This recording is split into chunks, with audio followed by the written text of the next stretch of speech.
Anda telah mengunduh podcast yang dipaparkan oleh Pendeta Dr. Erastus Sabdono ini dari truth.id/voice. Selamat mendengarkan podcast ini. Bapak, Ibu, dan saudara-saudara yang dikasihi Tuhan, kebenaran saat ini berjudul masa kepicikan. Untuk membuktikan dan mengalami bahwa Allah itu hidup, terus terang, bukan sesuatu yang mudah, ya.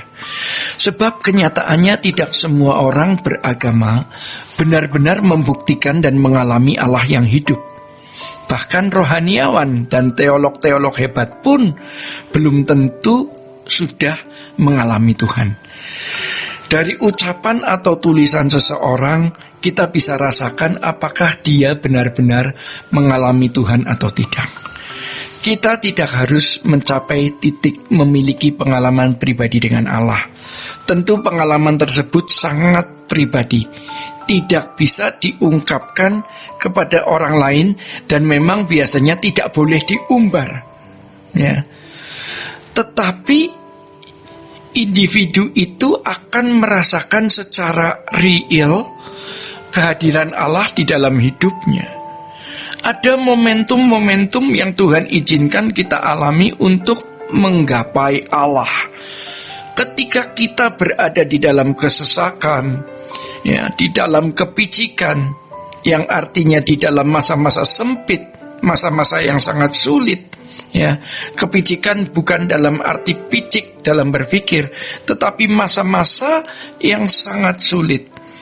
Jadi kata kepicikan juga bisa memiliki konotasi bukan saja kebodohan, ya, tetapi juga masa-masa yang sulit dalam kesempitan. Kita meratap kepada Tuhan, dan itu momentum yang sebenarnya sangat berharga. Saudara-saudara, kita memiliki saat-saat seperti itu. Kita menjerit, aduh, Tuhan, ini sangat membahayakan aku, atau ini sangat memalukan diriku, atau aduh Tuhan, ini pedih sekali. Saat-saat seperti itu kita seperti ditarik ke atas, terbang seperti burung, seperti Raja Wali mengobrak-abrik sarangnya sehingga anak-anak Raja Wali lari ke sana kemari kocar-kacir, dan akhirnya diantaranya jatuh dari ketinggian karena memang sarang Raja Wali itu ditaruh di atas gunung tinggi dan bisa jatuh. Raja Wali kecil itu berjatuhan. Tetapi dengan berjatuhan itu mereka dilatih induknya untuk menggunakan sayapnya. Saudara-saudara, mereka mencobakan menggunakan sayapnya untuk terbang. Ketika itu anak-anak Raja Wali tersebut mulai bisa terbang walaupun tidak kuat. Dan kalau jatuh, induknya kemudian menukik, menangkap anaknya itu, lalu dibuang kembali ke atas, sampai anak Raja Wali tersebut bisa terbang. Masa-masa kepicikan seperti itu menjadi momentum yang berharga untuk kita berusaha mencari wajah Tuhan. Kita berusaha menggenggam tangan Tuhan, ya. Kita berusaha mengetuk pintunya untuk dibukakan dan memberikan apa yang kita butuhkan. Dari hal itu Tuhan memperkenalkan dirinya kepada kita secara individu, yang nanti akhirnya Tuhan akan menuntun kita supaya kita tidak mempersoalkan perkara-perkara fana. Pasti kemudian yang Allah kehendaki kita berkenan, tidak bercela, ya. Kita mau dituntun ke langit baru, bumi baru, karena tidak ada kehidupan yang Allah sediakan sempurna kecuali di langit baru, bumi baru. Maka jangan membuat Firdaus di bumi. Allah mendidik kita untuk mengabdi dan melayani Dia dalam segala hal yang kita lakukan. Karena hanya orang yang melayani Tuhan melalui segala hal yang dilakukan akan berkelanjutan di kekekalan, ya. Akhirnya ratapan kita nanti akan berlanjut, bukan hanya temporal atau sesaat, tetapi bisa berkepanjangan. Tetapi tidak lagi mempersoalkan masalah utang piutang, anak sakit, atau berbahaya yang lain. Tetapi kita akan berusaha menemukan wajah Tuhan. Kita berusaha untuk melihat pintu langit yang terbuka, kita ketuk. Kita berusaha menggenggam tangan Tuhan untuk satu hal. Bagaimana kita didapati sebagai anak Allah, sebagai anak yang berkenan di hadapan Allah.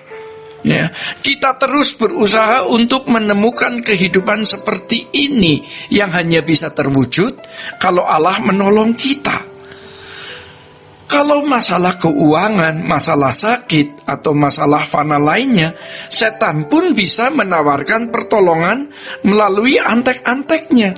Tetapi kalau hidup yang berkenan, hidup kudus tidak bercela, hanya Allah yang bisa melakukannya. Jadi ketika Allah memancing kita ya dengan persoalan-persoalan fana supaya kita datang mendekat kepadanya, gunakanlah momentum itu. Dia mau supaya kita mengerti apa yang berharga dalam hidup ini. Sejatinya hal yang paling berharga dalam hidup ini ternyata adalah harta surgawi, yaitu kehidupan kita yang berkenan dan kelayakan kita menjadi anggota keluarga kerajaan. Ratapan itu terus kita naikkan. Ratapan kita itu kerinduan untuk bisa menyenangkan hati Allah. Inilah yang dimaksud di dalam Injil Matius pasal 5 ayat 6. Berbahagialah orang yang haus dan lapar akan kebenaran, sebab mereka akan dipuaskan. Kalau kita benar-benar memiliki kehausan seperti ini, betapa luar biasa kehidupan kita menjadi benar-benar indah, ya. Betapa luar biasa, ya. Kehidupan kita benar-benar menjadi indah dan berharga. Dari kehausan, dari kelaparan untuk hal-hal fana akan dunia, berubah menjadi kehausan dan kelaparan akan hal-hal rohani. Ya, saudara, jadi dari kehausan, dari kelaparan untuk hal-hal fana akan dunia berubah menjadi kehausan dan kelaparan akan hal-hal rohani. Disitulah kita masuk dalam kedalaman hati Tuhan. Sebab yang menjadi pergumulan kita adalah bagaimana kita menyenangkan Allah. Kita ibarat seseorang penambang yang masuk lorong bawah tanah, terus masuk lorong bawah tanah untuk mendapatkan emas tua yang berharga. Kita terus masuk lorong hati Tuhan untuk menemukan hatinya, perkenanannya. Betapa bahagianya kita kalau suatu hari kita menutup mata, kita bertemu dengan Tuhan, berada di dekat tahta Allah. Allah melihat kita yang sejak dulu di dunia mencari wajahnya dengan sungguh-sungguh, ya. Tuhan tahu kita betul-betul merindukan Dia. Orang-orang yang merindukan Dia seperti ini akan ditemui oleh Tuhan. Tetapi orang yang tidak merindukan Dia adalah orang-orang yang tidak menghormati Tuhan. Mereka telah menyia-nyiakan kesempatan berharga dengan berfokus pada masalah jasmani ketimbang masalah kekekalan. Demikian kebenaran pada saat ini. Tuhan Yesus memberkati. Sola Gracia. Untuk berlangganan renungan harian dalam bentuk cetak, silakan hubungi Truth Literatur di nomor telepon 0878 7870 7000. Untuk mendapatkan CD khotbah, MP3 renungan Truth, dan CD album lagu produksi Sola Gracia, Anda dapat menghubungi di hari dan jam kerja di nomor telepon 021 638 60953. Tuhan Yesus memberkati. Sola Gracia.